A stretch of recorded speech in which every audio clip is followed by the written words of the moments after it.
సిద్దిపేట జిల్లా గజ్వేల్ పట్టణంలోని ఇందిరా పార్కు చౌరస్తా వద్ద సర్దార్ సర్వాయి పాపన్న గౌడ్ 376వ జయంతి వేడుకలను కౌన్సిలర్ నక్క సంతోషి రాములు గౌడ్ ఆధ్వర్యంలో ఘనంగా నిర్వహించారు.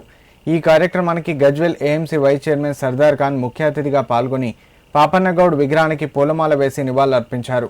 ఈ సందర్భంగా సర్దార్ ఖాన్ మాట్లాడుతూ సర్దార్ సర్వాయి పాపన్న గౌడ్ తెలంగాణలో అణగారిన వర్గాల ఆత్మగౌరవం కోసం పోరాడిన గొప్ప యోధుడన్నారు. సామాజిక సమానత్వం, ప్రజల హక్కుల కోసం ఆయన చేసిన పోరాటం చిరస్మరణీయమని పేర్కొన్నారు. పాపన్న గౌడ్ ధైర్య సాహసాలు, ప్రజా సంక్షేమం పట్ల ఆయనకు ఉన్న నిబద్ధత నేటి తరానికి స్ఫూర్తిదాయకమన్నారు. ఆయన ఆశయాలను ముందుకు తీసుకెళ్లేందుకు ప్రతి ఒక్కరూ కృషి చేయాలని పిలుపునిచ్చారు. కార్యక్రమంలో స్థానిక ప్రజాప్రతినిధులు, గౌడ సంఘం నాయకులు, కార్యకర్తలు, అభిమానులు, స్థానిక ప్రజలు పెద్ద సంఖ్యలో పాల్గొన్నారు. సందర్భంగా మరి కాంగ్రెస్ పార్టీ తరఫున ఇక్కడ పూలమాలంకృతులను చేయడం జరిగింది.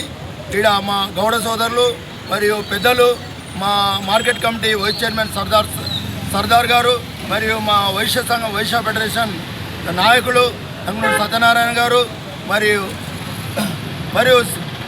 పద్మశాలి సంఘం నాయకులు గాడిపల్లి శ్రీనివాస్ గారు మరి అందరు ప్రముఖులు ఇక్కడికి విచ్చేసి సమక్షంలో గజ్వేల్ పట్టణంలో ఘనంగా నివాళులు అర్పించి శ్రద్ధాంజలి ఘటించడం జరిగింది. ఈరోజు యువత సర్దార్ పాపన్న నాయుడు గురించి తెలుసుకోవాల్సిన అవసరం ఉంది. ఆయన ఉద్యమ స్ఫూర్తి మన యువతకు ఎంతో స్ఫూర్తిదాయకంగా నిలుస్తుంది.